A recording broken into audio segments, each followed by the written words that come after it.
Welcome to another edition of Trail Runner Nation. My name is Don Freeman. And I'm Scott Warr, and returning just a few weeks later, maybe less than a month, is Coach Matt Fitzgerald.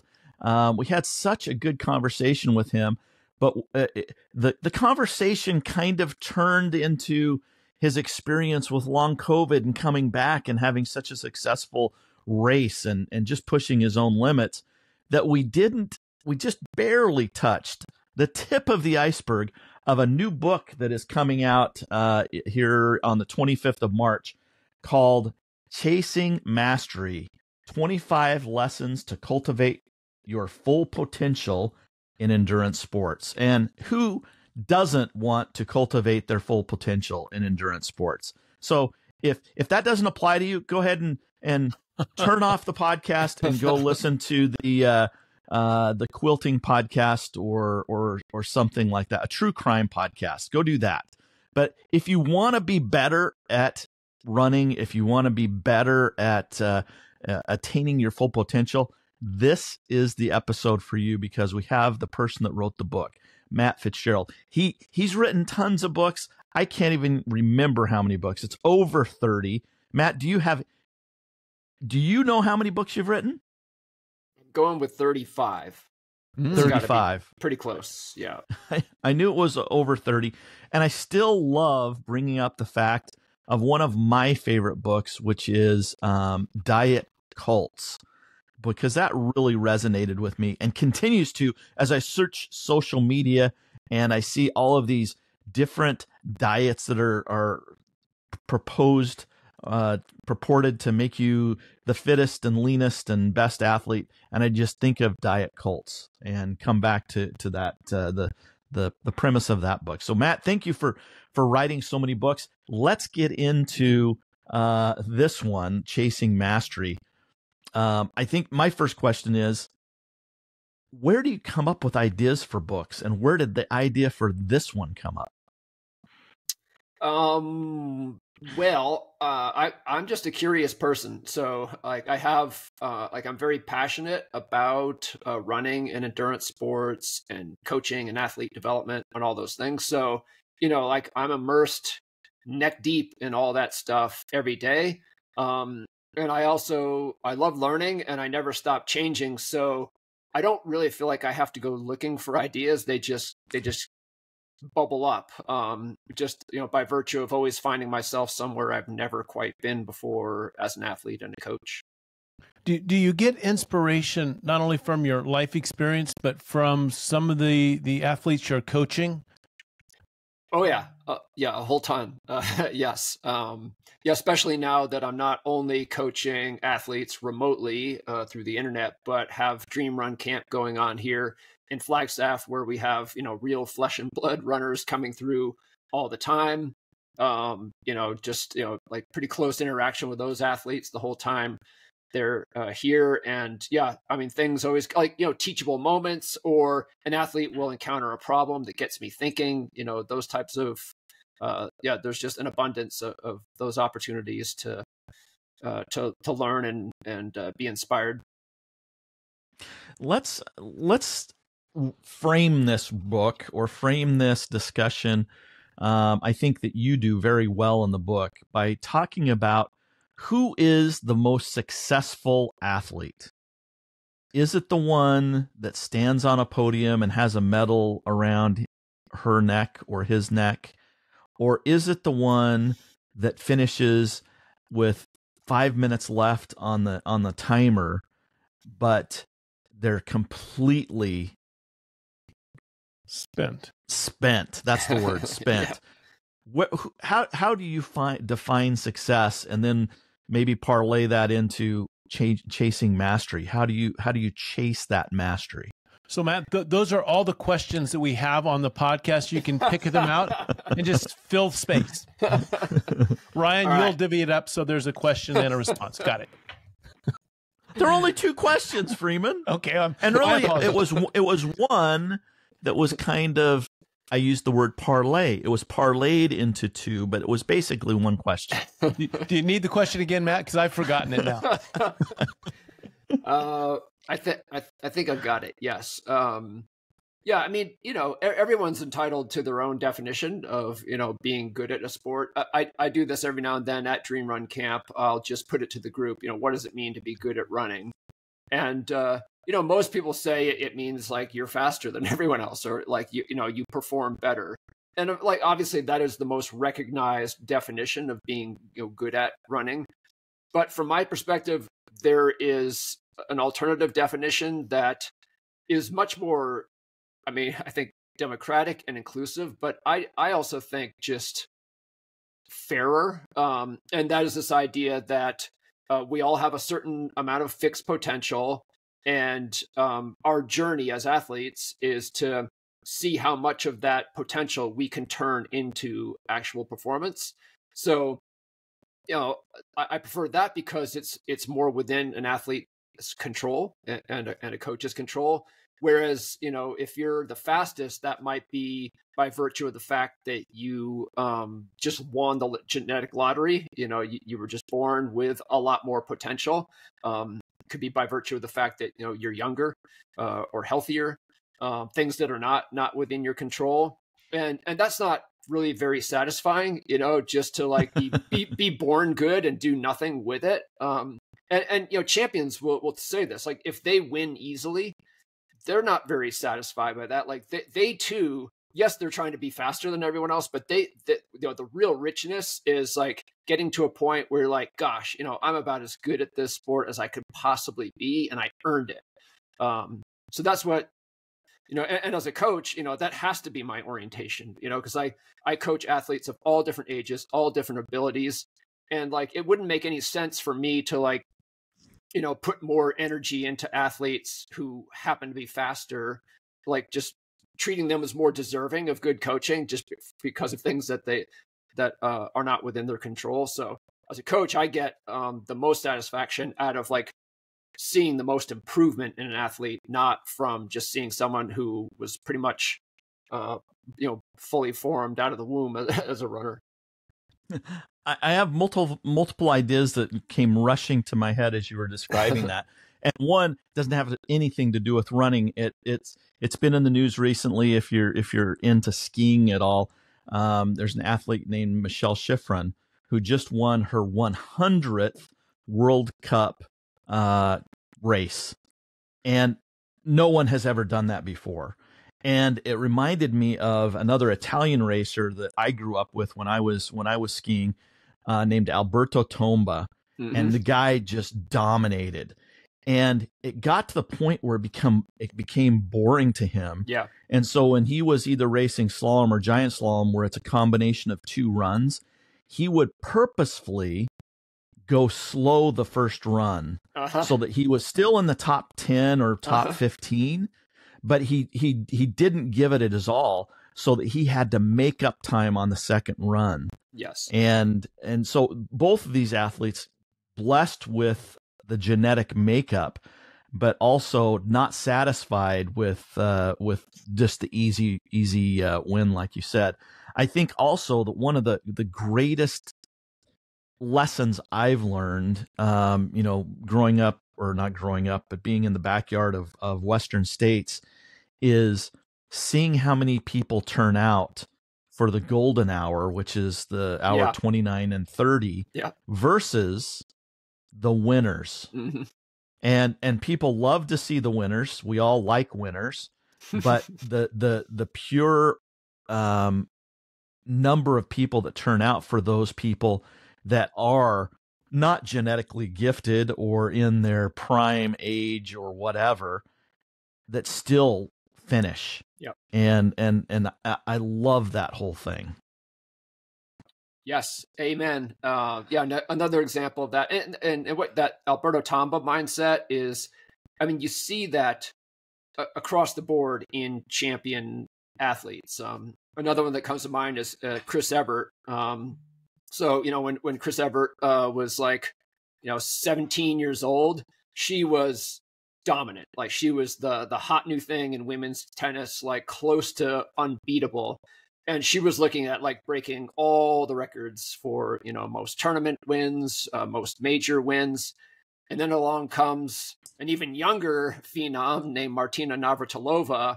And initially, that rivalry was very lopsided in Chris Evert's favor. Most times they met up, Chrissy won. But Martina, who'd just been getting by on sheer talent up to that point, ran up against someone who was just playing better than her and more developed. She raised her game, turned the tables, and then the rivalry became very lopsided in Martina's favor. And that remained the case for several years. And then Chrissy is like, I've got to figure out how to be number one again. And she changed her game, so that she could return to beating Martina. And so there's like a final phase of that rivalry toward the end of Chrissy's career where it was very even. It was like real parity. And then if you look at the whole thing, they ended up like almost dead even in terms of number of times each beat the other in tournaments and majors. And what both of them will say is like, thank goodness for my rival, because I would never have approached the heights of mastery of the game of tennis.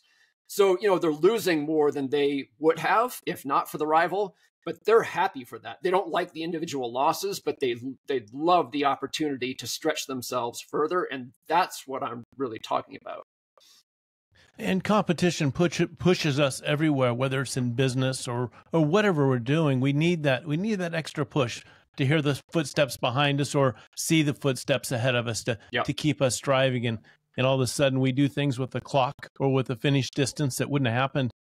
And so my question to you is, you speak to a lot of athletes virtually that you're training or a dream camp that you're working with. What's the most common goal for athletes when you speak to them? Or I want to get on the podium. What do you hear mostly? What are the most I wannas that you hear as coach? Qualify for Boston. Now, in terms of specific goals, I think that's it. Just because, everyone knows about it. It's become like a real thing. And also, it is inclusive in its way because, it's not like one standard for everyone.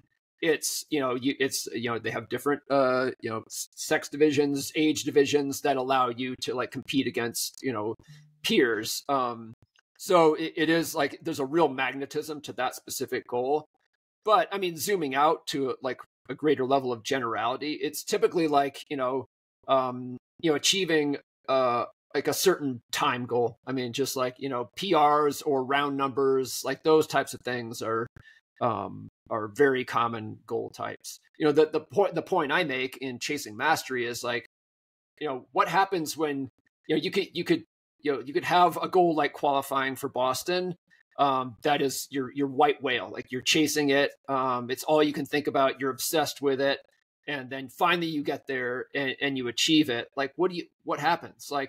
Suddenly that's no longer the goal. The goal vanishes. It's been there, done that. And that goes to show you the specific goal is never the main thing. It's the goal is it is just supposed to stretch you further.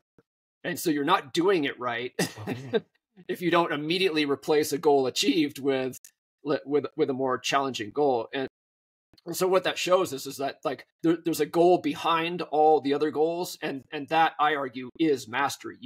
You want to improve to the point where no further improvement is possible. So 25 lessons to this mastery that you're talking about. Did you have to stretch to 25 or did you trim off to get to 25? Good point. Well, nice question. Curious mind. Yeah, well, so Chasing Mastery started off as an online course that I created for 80/20 Endurance, a company I co-founded. 80/20 Endurance we have our own proprietary endurance coach certification that we offer. That's been very popular, very well received. And so we've just followed up with other courses. And I was just, really having fun with developing this mastery concept. And so I created a course. It's all, so what I wrote was scripts, and then it's a combination of TED Talk style and masterclass in terms of how the filming was done. And I'm the only instructor. And so that was 20 lessons. which comes to, I don't know, it's like 12 or 14 hours of viewing. And then the plan all along was to turn the course into a book. But the script that I wrote for the course was a little too short to be a book. So the answer to your question is I stretched to 25, but it wasn't much of a stretch, honestly, just because, I mean, I could have made it 30 lessons. I mean, there's so many ways of coming at this topic. So if someone's listening to this podcast and they're going, hey, you know what? I do want to be better. I want to find out where that line is of mastery is for me. The experiment of one that we talk about. I want to get there. What are some lessons that they can learn by reading the book that can help them start that journey? Yes. Well, there are 25 of them. And so, I mean, what the book does, it lays. Are they in order? Are they 1, 2, 3, or can you just randomly pick, the easiest one to start with? Yeah. Good question. Yes and no. Mostly yes. So what the book does is lay out a developmental process, and that's what runners don't often think of what they're doing in those terms, but that is what we're doing. Think of like the first time you ever did a training run, or the first time you ever did like an organized race. That experience really that marks the starting point of a developmental process. Okay. Assuming you don't just say, you know what, I'm good with finishing 1 5K. I'm gonna like rest on my laurel. But like if you come back for more, then you are engaged in this developmental process. So for me, stage one, phase one, the place that you really have to start is the motivation phase, and that's where you fall in love with the sport, you develop a passion for it, and you develop a hunger to see what you're capable of. Like that is truly foundational. It comes before everything. A lot of people think, oh yeah, what you need for development is like a good training program. But a good training program does nothing for an unmotivated athlete. Like you have to have that passion and that hunger, and then you can move on to the X's and O's and methodological optimization and all that stuff. So there are 5 lessons in this first developmental phase, the motivation phase. And one of the lessons focuses on the idea that in endurance sports uniquely, our limit is not physical. It is perceptual. So it's this idea that when you're out, 20 miles deep into a marathon and you're really hurting, you actually could, if someone offered you $1 million to speed up, you absolutely could. Like you're suffering so much that you're like, oh my God, the wheels are coming off. I don't know if I can hold this. But if someone's like, guess what? You'll never have to work another day in your life if you speed up. You're like, oh yeah, totally, I can speed. That proves that you're not really directly interacting with a hard physical limit. What you're doing is like self-regulating. Like you're just you're trying to calculate. And endurance sports are all about just holding yourself back, just enough. But the thing is, because the limiter in endurance sports is perceptual in nature, I mean, that is still a real limit, just like a limit to pain tolerance is real, even though it's psychological, but it is mutable. Like you can move that limit because of its psychological nature. So the more motivated you are, the more you can push through, into the pain cave, because you want it more, it matters more to you. You're just enjoying more being there, even though you are hurting. So the take home lesson there is like, in endurance sports, there's really no such thing as being too motivated. Like I mean, if that's all you have, you're going to go off a cliff. But like, we can get to the other stuff later. But like, there's no such thing. You want to be as motivated as you can.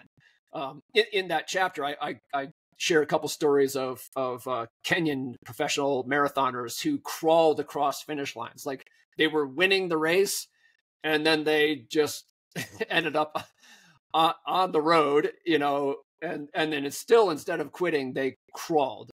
One of them ended up just being taken off by medics, and the other one still finished third. But I'm saying like, this is what it looks like, to be supremely motivated.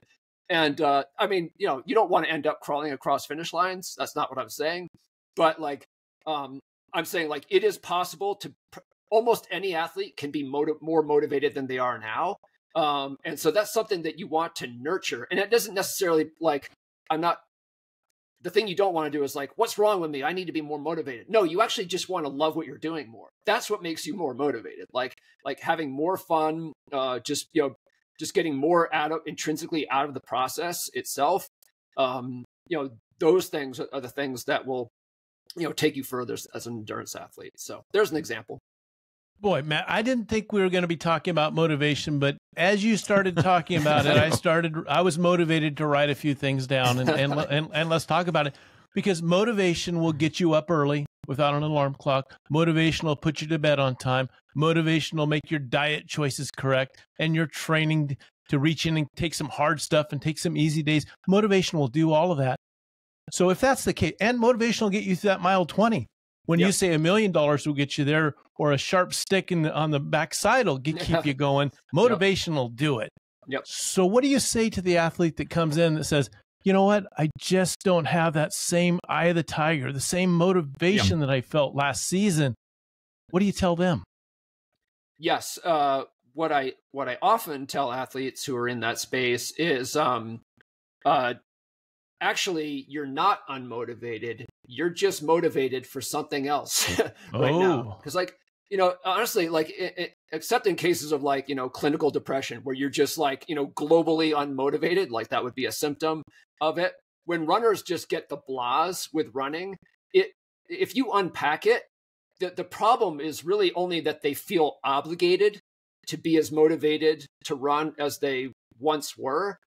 And it's not the decline in motivation that's necessarily the problem. It's the fact that they feel like that they assume that's a problem.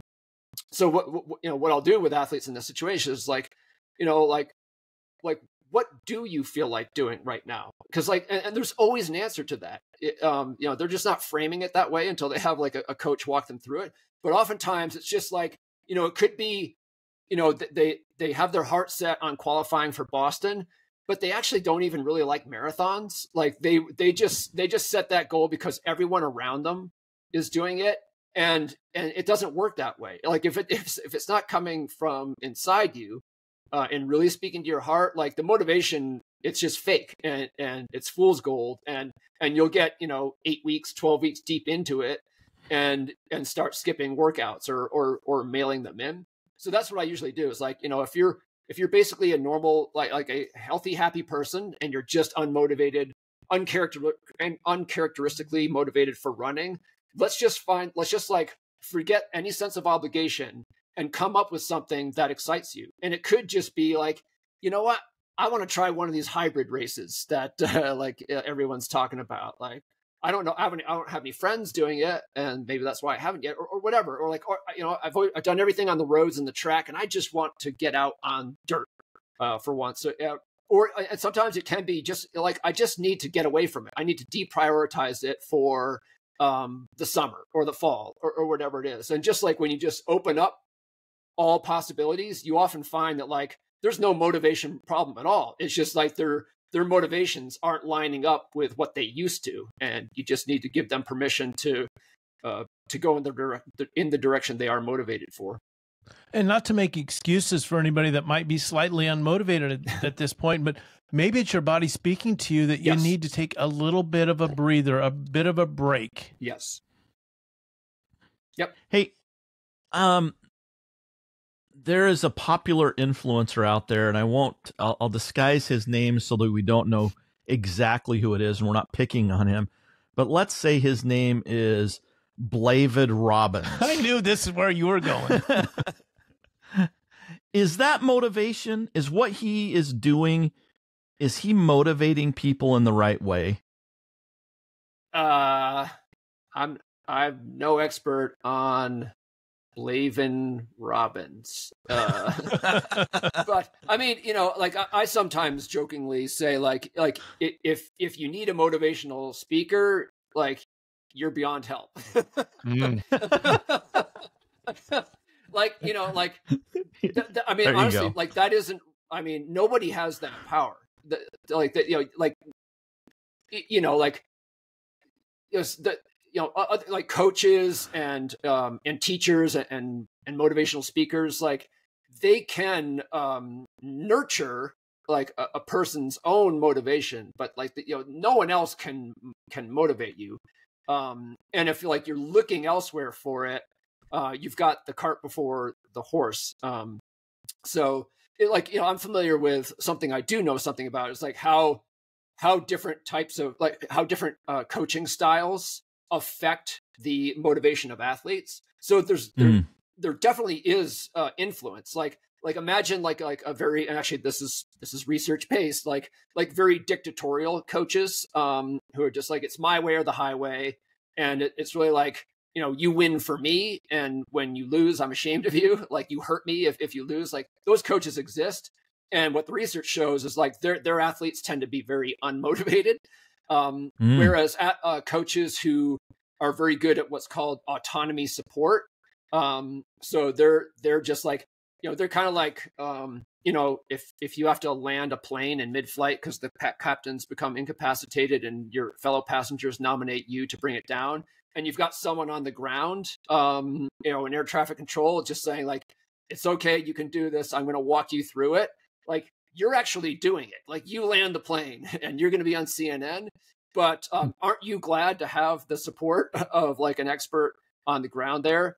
And that's what autonomy support looks like, where, and that's like, it's a fundamental human need to have freedom of choice, to feel like their preferences are being heard. They have options, that they have input, and coaches who do that. So it doesn't look like a pep talk, but a coach who supports athletes' autonomy is going to nurture very motivated athletes who will, run through a wall for that coach, whereas they would not for the dictatorial coach. So there's lots that coaches and others can do to affect the motivation of athletes, but they don't have the power to motivate them per se.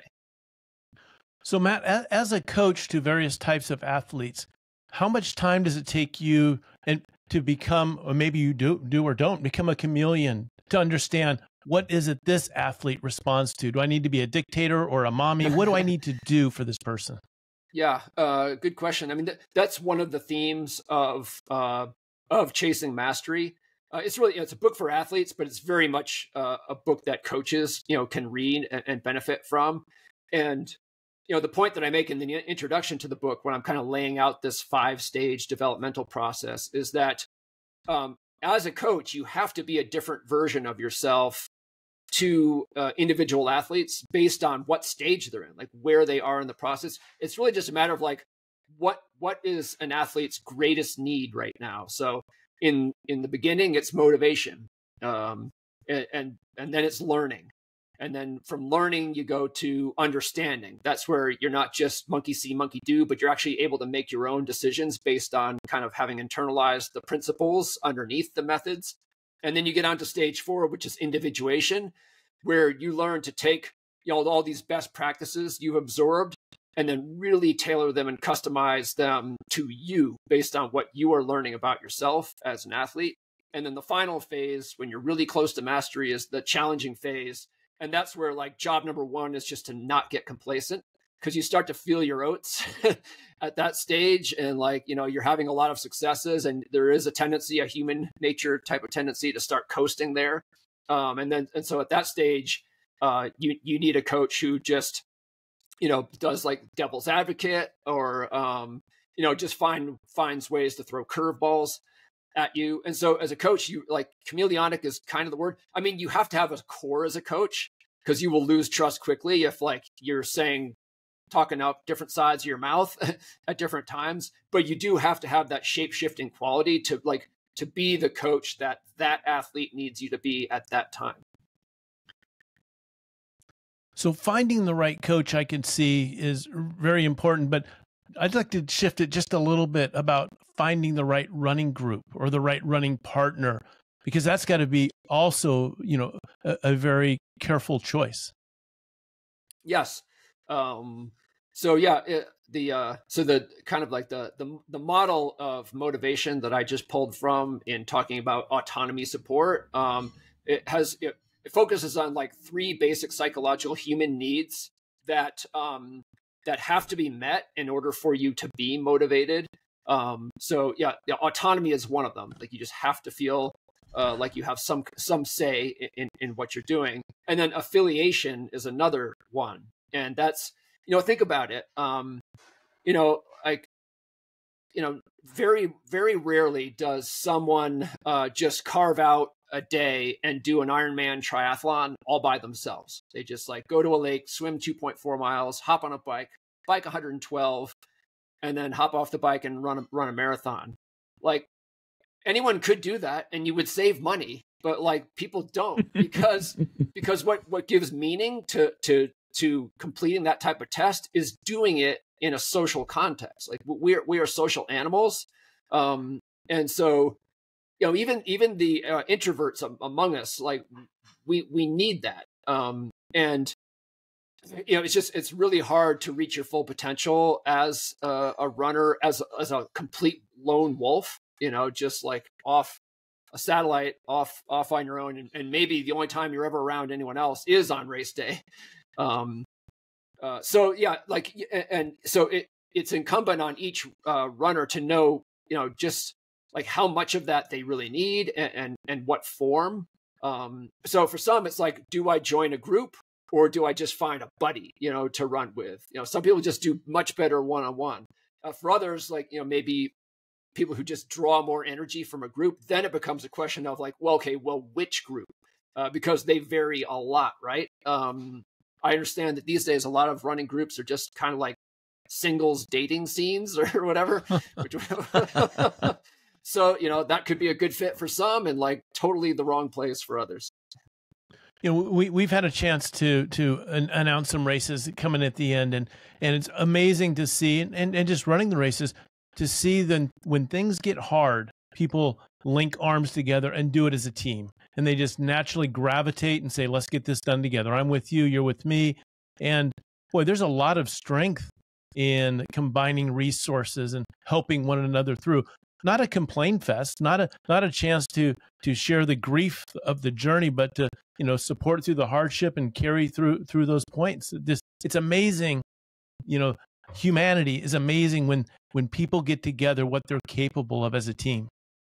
Yeah, it's a beautiful thing. I mean, you could kind of look at it cynically and say like, the best thing you can do if you're a selfish runner, and all you care about is your own performance, is to pretend like you care about other other runners' performance, because like you actually do get something back from it. When I was running the Javelina 100 last fall, and it got very, very hard for me. One thing that actually just helped me like just keep going was I actually started focusing on encouraging other runners, because I was being passed in droves. Like, it was like I wasn't passing anyone and everyone was passing me. And so, I just tried to put a little energy into every runner who passed me, which, on its face is kind of like a generous act. But I was also kind of doing it for myself, because I was absolutely, it was pulling me out of my own misery, and just giving me like something useful to do that I felt like mattered and that I could still do even though I was having a rough time of it. So yeah, but it's one of the things I like most about our species is that when we give, we get something back, and you certainly see that in the ultra running scene. I'm gonna come back to the corny intro that we do on every podcast about becoming a better human, and I think that is one of the core principles that we can find, not just in running, but if you're having a tough time in life, if you have a bad job, if you're having some relationship problems, when you look outside yourself and you smile and say hi to somebody, you wave at somebody, you do something kind to a neighbor, I think that those things bring us out of and help us endure those hardships. So that's one of the things I love. I love about this sport. Mm-hmm. Yeah, there's a chapter in, or a lesson, I should say, in the challenging phase. So the last phase of the developmental model, titled personal best, and it's all about that idea. And for me, like I'm definitely a bit of an idealist, and I think it's arguable that you can become the best athlete you can be without becoming the best version of yourself, but you can have both, and that's the path I advocate. For me, ever since I was a teenage runner, that's kind of how I looked at it.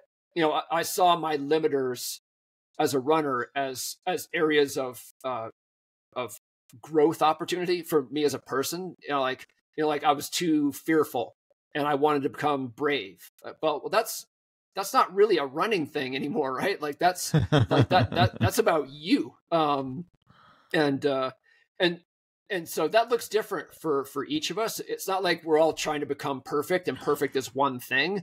We're all different, and there's certain things about ourselves we can't change. But I think we all have opportunities to grow, and running can be like a very powerful vehicle for that. Because whatever it is that is limiting your development at this stage.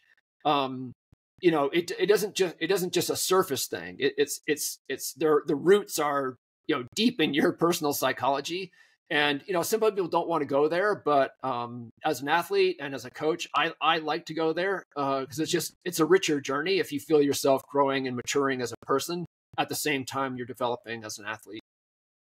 Now, full disclosure for anybody that's listening, Scott came up with the whole slogan or phrase or whatever we're going to call it, maybe become a better human or a better person, however he phrased it. And of course, I rolled my eyes to the point where I needed some physical therapy to bring him back down into my head. But then I started to believe it. And now I do believe it. Now I promote it. And so all that said, has runner made you a better runner? Or has running made you a better person overall? That's a question that I'm asking everyone just to think about. Maybe not an answer, well, not from Scott, because I know what he'll say. But, I think there's a lot to Scott saying. And it keeps coming back to me that he was very wise to say that, which makes me think maybe he heard me say it once and he copied it. I'm not sure, but I think it does make you a better person. It makes you more tolerant. It makes you more consistent. It makes you more determined. I think that running has made us all a little bit better. That was my support to you, Scott. Yeah, Ryan, you can edit all that out. Probably send it to Scott. But, So here's my question.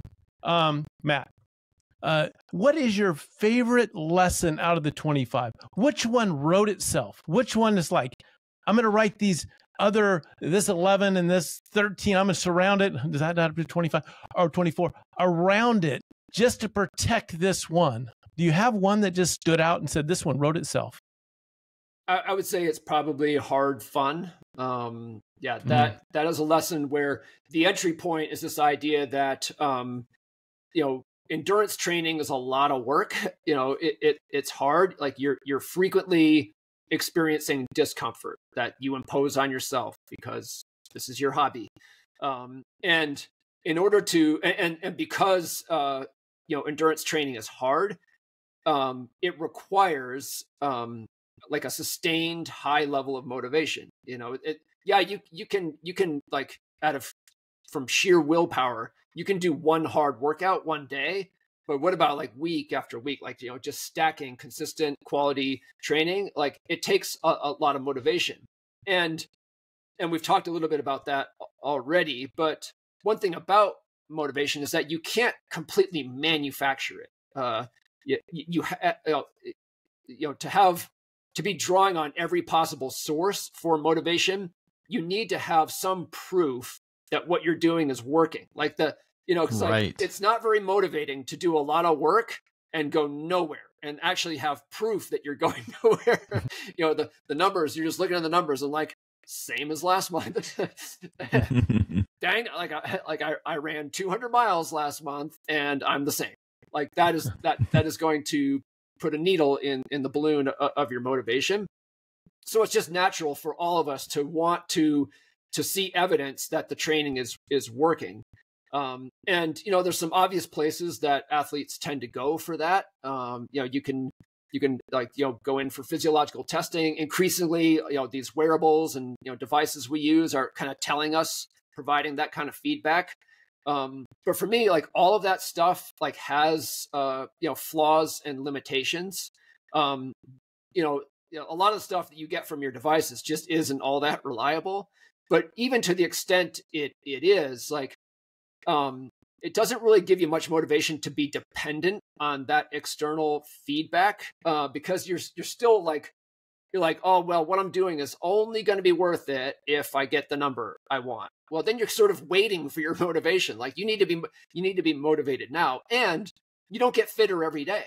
So I'm sorry, even if the data you're getting is 100% accurate, your watch might say your VO2 max went up today or down today, but it didn't. So for me, I totally get it as a coach. It's just simply rational to want to see evidence, that what you're doing is working. But I think the most reliable source for that type of feedback to show that you're on track is what I call the hard fun test, which is completely subjective and psychological in nature. And it's simply this. So if on a 1 to 5 scale, 1 is you're not having fun at all, and 5 is you're having as much fun as you ever have as running, you want to be at a 5. And at the same time, you want your training to be hard too, because if it's easy, you're not getting fitter, and it's also not fun if it's easy. If you're wired like we are, you want it to be challenging, but then if it's too challenging, there's a Goldilocks zone. It's also not fun, and also when it's too hard, it's also not working. So these things sound unscientific because they are subjective, but there's actually science proving that these subjective ways of assessing how things are going are more reliable than any of the objectives. Athletes are actually really good. If you ask a runner off the street, hey, how hard is your training these days generally? They're not going to be I don't know. They're going to actually be able to give you an answer. That answer is going to be it's just, they're not just pulling it out of their rear end. And same thing with are you enjoying your training? Every athlete can answer that question. And it's not going to happen where an athlete says, oh, I'm really not enjoying it, but I'm making tons of progress. You know what I mean? Absolutely never going to happen at all. It's chicken and the egg. It's partly because progress is fun, but it's partly because fun is progress. And those things that you can do, you don't have to block out a Wednesday to go to an exercise science lab and kill yourself on a treadmill and a VO2 max test to see if you're getting fitter. That kind of hard fun test, that subjective self check-in, you can do anytime along the way and make all these little and sometimes not so little course corrections. So that's what you want, is to pass the hard fun test with flying colors. So you're going to have to expound just a little bit. Are you saying that we should have sometimes that we're out there on our training day and just having fun, and the other days you're out there for the purpose of making it hard? So you're kind of playing the extremes on that 1 to 5 scale, and you're not always at a 3, or you're not always at a 2, or you're not always at a 5? Not exactly. I'm zooming out a little bit from that. So I'm not asking how much fun is today's run or how hard is today's run. I'm look at the last month of your training. How much fun were you having, broadly speaking, over that month, and how hard what was that month of training? So just zooming out a little bit, because obviously it's watching your stock portfolio too closely. You could have all kinds of unnecessary stress, because the overall trend could be really positive. Your nest egg is growing. But you could have, 8 days in a month when it goes down. And if you're just watching it in real time, you're going to have some, 5, 8 unnecessarily stressful days. So yeah, that's what I'm talking about. Matt, I think it's kind of interesting that the the runner that you chose to illustrate your example was a stoner surfer dude that just said, I don't know. So, well, that's kind of, Ryan, also cut that out. I had a question, but I derailed myself. So I no longer know what it is. I'm gonna back away from the 25 and this 5-step process for a minute, and just say, as you're going through all this, I'm finding out that chasing mastery is a little bit more complicated than, I want to run a half marathon, so I'm gonna Google training plan for a half marathon in 20 weeks, let's say. And it's a spreadsheet that says you should run this on this day, this on this day, this on this day, and you should have a long run on the week, whatever the training plan is. I think that those are training plans, but that doesn't necessarily get you to this. And maybe it's not a static point; it's more of a moving target. This chasing mastery piece. There's more involved in it than a spreadsheet of days and times to run. Yes, exactly so. I mean, really, it's a matter of, when we, set a goal to reach our full potential as runners, we're embarking on a process that we have some control over, but not absolute control, right? So all kinds of things can happen that are outside your control. That could help or hinder your development, most likely hinder. But what mastery is all about is really gaining control over the part you can control. And only a tiny percentage of runners are there, just who are like, just understanding the difference between what they can and can't control, and controlling the controllable part to their maximum advantage. I'll just give you a quick example that came. It's from today. There are 2 runners I coach who are like about at the same level in their performances. They don't know each other, and both of them did race pace workouts. One of them was like 10K pace. One of them was 5K pace yesterday, and one of them, I would say, just executed the workout very poorly. This is a runner who he had a time in his head, like, this is the pace I want to run. If I had just sat him down and asked him to defend his choice, he would have probably had a hard time. It was a number he liked and wanted, but it wasn't really based on looking in. It was based on looking out. And so he went into the workout just like, this is the pace I want to run. And he fell apart. It was too aggressive. And then he didn't adjust. And he just kind of like tried to hold that pace until he couldn't. And so every rep was slower than the one before. And it wasn't even the workout. He just practiced hurting himself and slowing down instead of like getting practice at 5K pace.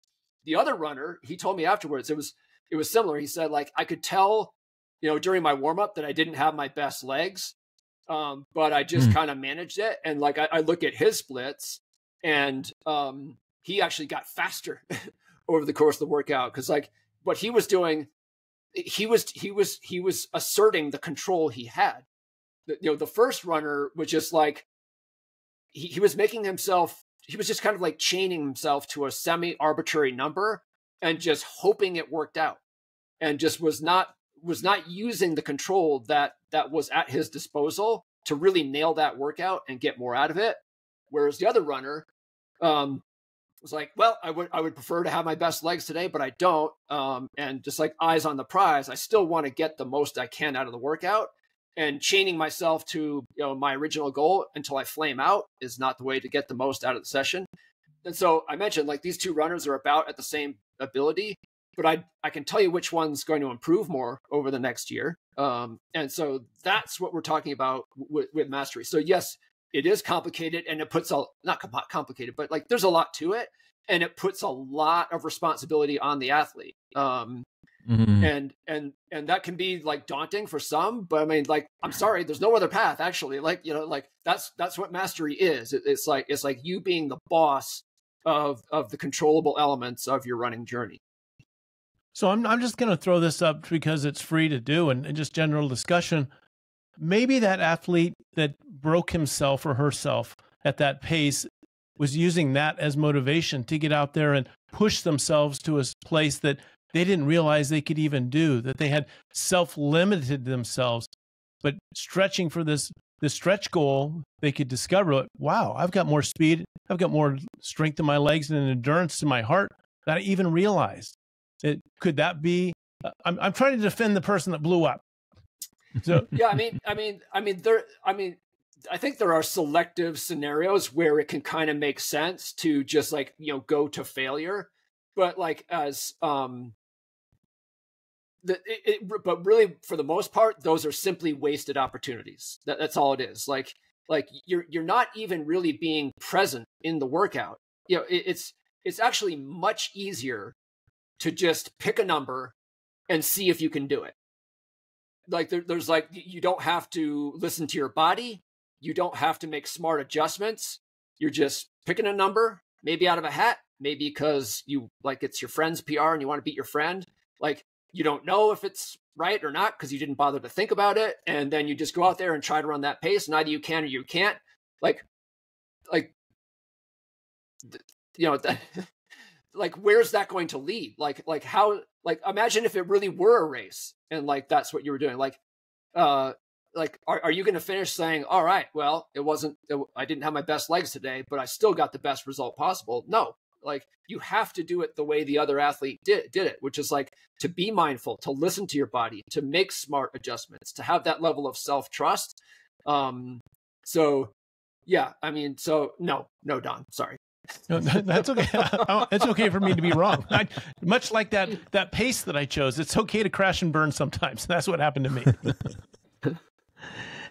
Hey, Matt, in this the 5 pillars of mastery, there's a story or an example you tell on self-regulation and mastery of, and I don't know if I'm going to say his last name right, Jakob Ingebrigtsen. Jakob Ingebrigtsen. Yeah.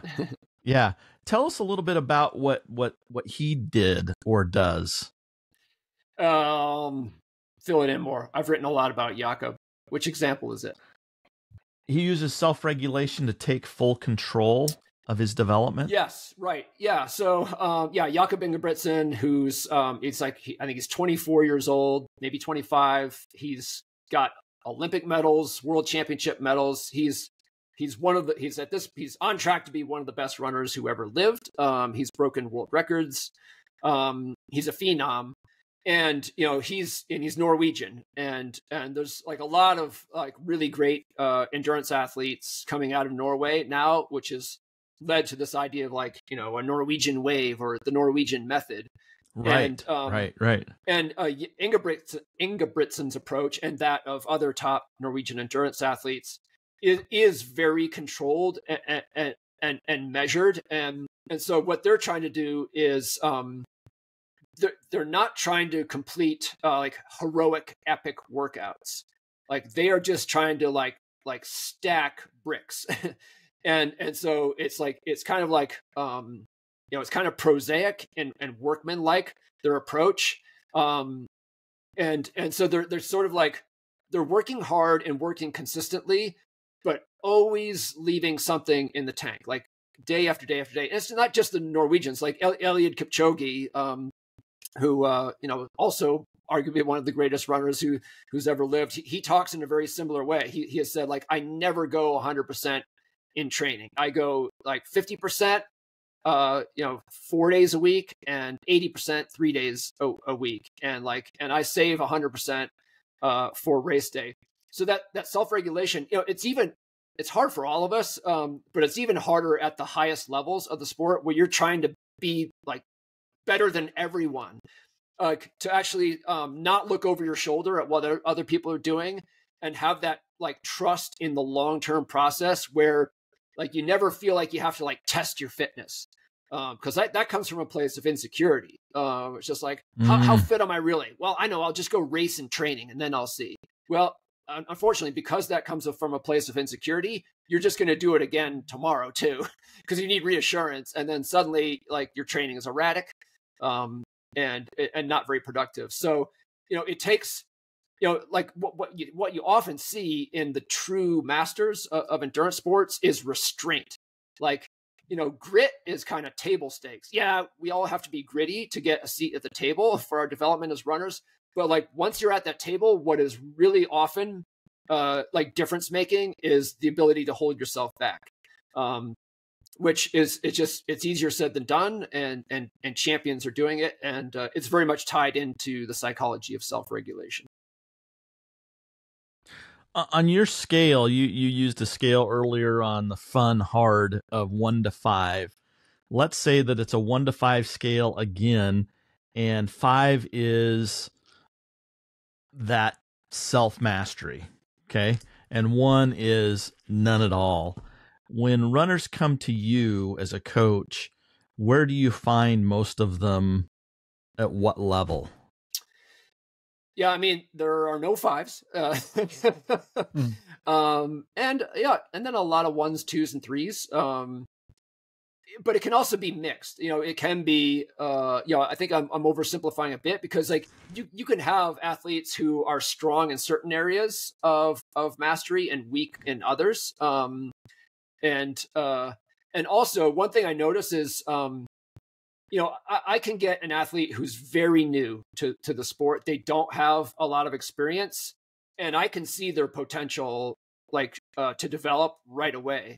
So, like that's the thing. It's not like moving toward mastery is not like buying a ticket and taking a ride. Like you actually have to do it, and you do it by learning, like, and sort of like taking ownership of the process from the get-go. And you see the athletes who have that, they don't know anything yet, so they make a lot of mistakes when left to their own devices, but they learn, and they don't keep repeating the same mistakes over and over. So that kind of conflates it a little bit, because you could have athletes who are just like kind of naturals for self-regulation, who are early in their development.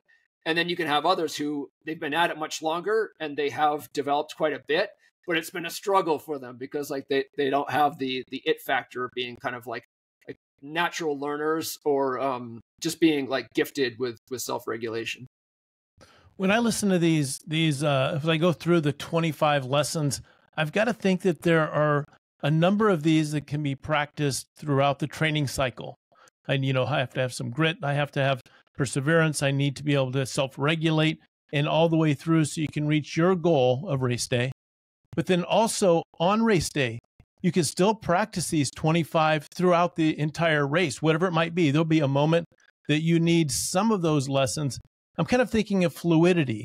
You need to accept a bad day or a bad patch or a bad, section of the trail from one aid station to the next. There's going to be ups and downs through training, and there's going to be ups and downs through race day. And you can practice all of this, and all of it applies, whether it's long-term or short-term. Yes, very much so. One element of the book that I haven't mentioned is that, so after every chapter, so the chapters are short, right? Because if they were 25 long chapters, it would be the Bible. And so, yeah, they're all like 2,000 word-ish chapters. Like, so each one's a quick read, but then after each one, there is like an exercise that you can do. It's usually some kind of like reflective writing or something like the hard fun test, where it gives you a chance to kind of like, because it's one thing to just passively absorb the ideas presented in a 2,000 word chapter. It's another thing to immediately be asked to apply those ideas, like at least in writing or in your mind or through some mental exercise. So it's the idea that, like I'm the coach, I'm the author, but I can't do this for you. So now that you've absorbed the ideas in the last chapter, let's see what you can do with these ideas. And I think that will help them stick, and will help athletes get in this mindset of like, these aren't ideas just to contemplate or ruminate on. Like there are things that I can apply in my training now, on race day, whenever. Another great book, that's one of the things that you have.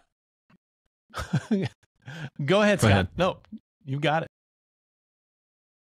I was just saying, one of the gifts that you have as an author, and in many of your books, they're not just something that you sit on the beach and read. They're more of a workbook. There's places to take notes. There's places to make plans.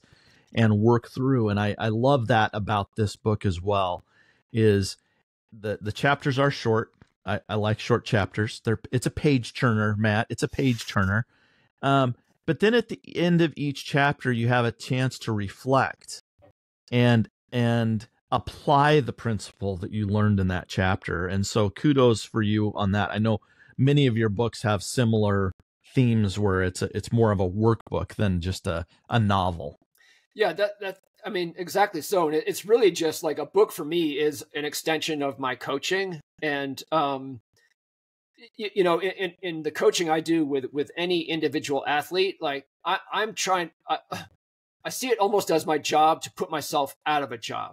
You know, like an athlete who needs their coach hasn't achieved mastery yet. And so part of the process is just gradually like handing more of it over and over to the athlete, not because I'm a lazy coach and I don't want to do my job, but because that is my job. Like I'm trying to empower an athlete to really take ownership and control over, you know, their training and racing, because ultimately they have to, you know, they simply, the coach, there's just a limit to what coaches can do.